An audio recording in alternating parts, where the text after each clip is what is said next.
Não necessariamente precisa ser conselheiro, mas ele precisa ser membro do Tribunal de Ética e Disciplina. Na medida em que nós temos integrantes do Tribunal de Ética e Disciplina, advogados de reputação ilibada que não são necessariamente conselheiros. Ok? Então ele necessariamente precisa ser integrante do Tribunal de Ética e Disciplina, a gente chama de TED. Né? Pois bem, esse processo chega na mão do segundo relator e o relator lê o processo inteiro. Se ele achar que ainda há alguma outra diligência a ser feita, determina a diligência. Depois dela, segue-se o procedimento.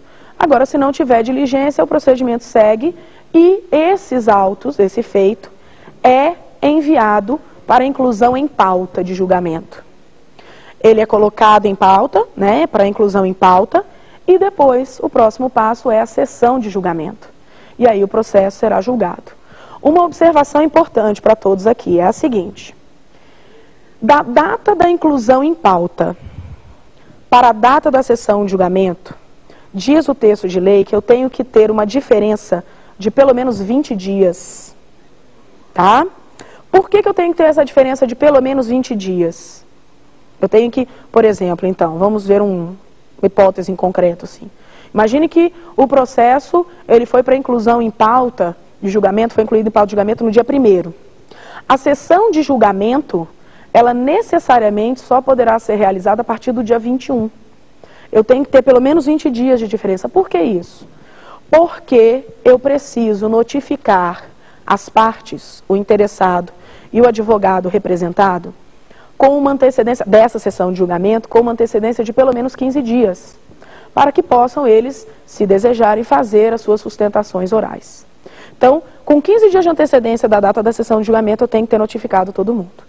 E aí é realizada a sessão de julgamento, né, o Tribunal de Ética e Disciplina julga, analisa a situação e profere uma decisão. Sendo o órgão colegiado, vai ser proferido um acórdão. A decisão do Tribunal de Ética e Disciplina, caso as partes não concordem com essa decisão, né, o advogado interessado, o advogado representado ou interessado, aí então caberá recurso dessa decisão do Tribunal de Ética e Disciplina para o Conselho Seccional. Lembrando que cabe recurso para o Conselho Seccional de todas as decisões do Tribunal de Ética e Disciplina, das subseções, suas diretorias respectivas, né, e também da diretoria, das decisões da diretoria da Caixa de Assistência dos Advogados. No caso aqui, é do Tribunal de Ética e Disciplina. Então, cabe recurso da decisão do Tribunal de Ética e Disciplina para o Conselho Seccional, ok? Bom, o Conselho Seccional julga esse recurso, né? E aí uma pergunta que pode vir: e dessa decisão do Conselho Seccional?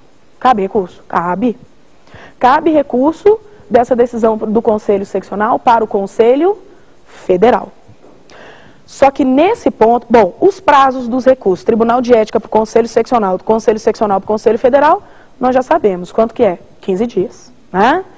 Só que dessa decisão do Conselho Seccional para o Conselho Federal, o recurso, ele tem algumas regras. É o seguinte: da decisão do Tribunal de Ética e Disciplina, cabe recurso independentemente se a decisão tenha sido unanimidade, por maioria, para o Conselho Seccional. Entretanto, da decisão do Conselho Seccional, só caberá recurso para o Conselho Federal se a decisão do Conselho Seccional tiver sido não unânime, ou seja, por maioria, ou se unânime, que tenha violado a legislação do AB.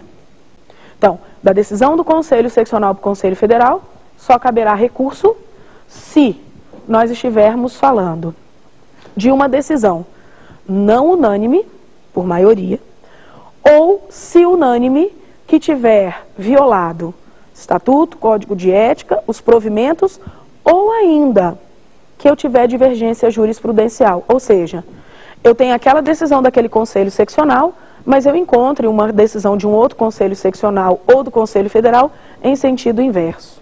Parece que eu estou falando de um RESP, né?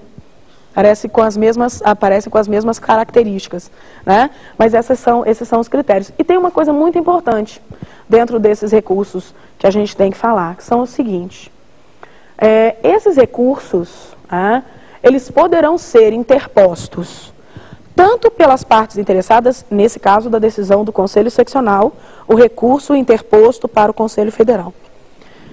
Da decisão do Conselho Seccional poderão recorrer tanto a parte interessada quanto o advogado representado, como também o presidente da própria seccional. O presidente da seccional pode recorrer da decisão do Conselho Seccional. Os presidentes, no âmbito da OAB, eles têm voto apenas de qualidade, certo? Eles podem recorrer dessa decisão, no caso, quando tiver alguma violação de algum texto de lei, exatamente pela função dele, de zelar pela correta aplicação dos textos de lei da OAB. Ok? Bom, uma vez exauridas as instâncias recursais no âmbito da OAB, nós ainda poderíamos falar de uma revisão desse processo disciplinar. E essa revisão desse processo disciplinar será possível a qualquer tempo quando eu verificar que tenha havido algum erro de julgamento, quando surge uma prova nova depois do julgamento que demonstre a inocência ou desse advogado e a falha ali naquele julgamento que foi realizado. Ok? Então, isso é o que nós temos sobre o processo disciplinar, que é um procedimento relativamente grande, mas que as pessoas precisam saber por quê. Porque o assistido, o cidadão, se verificar que o advogado que ele contratou, ele violou algum daqueles deveres, não lhe presta contas, fez um levantamento de um valor que não lhe repassou, cometeu algum tipo de infração disciplinar, ele pode buscar a OAB do seu estado respectivo para fazer um questionamento e requerer a instauração de um processo disciplinar. Ok? Bom, temos agora um outro ponto que também é um ponto extremamente importante a ser falado no âmbito da OAB. O que é a publicidade no âmbito da OAB? E como é que a gente vê se a OAB possibilita, viabiliza a publicidade do advogado? Bom, publicidade no âmbito da OAB é possível, tá? Entretanto, mais uma vez, a Ordem dos Advogados do Brasil impõe uma série de regras para o advogado que deseja anunciar os seus serviços. Para nós conseguirmos entender a filosofia dessas regras, nós temos que lembrar que a OAB busca afastar toda a característica de mercantilização da atividade da advocacia. Vocês se lembram, eu falei, não será admitido, por exemplo, o registro de uma sociedade de advogados em junta comercial, não será possível dar a essa sociedade natureza mercantil, nada. O que a gente tem na OAB embasando esse raciocínio e trazendo mais força ainda para esse entendimento da OAB de afastar a mercantilização da advocacia? Regras quanto à publicidade do advogado. Onde que estão essas regras? Bom, primeiro nós temos um provimento que fala sobre essas regras, que é o provimento 94 de 2000. O provimento 94 de 2000, ele fala a respeito das normas da publicidade da advocacia. E também temos a publicidade da advocacia sendo mencionada num outro momento, em outro dispositivo de lei, que é o Código de Ética e Disciplina.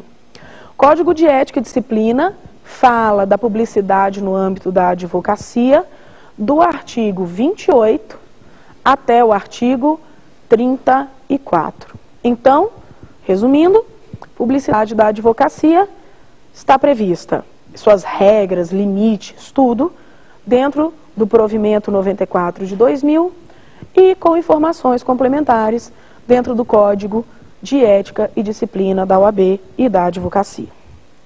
Bom, vamos lá. Primeira pergunta que as pessoas normalmente se fazem.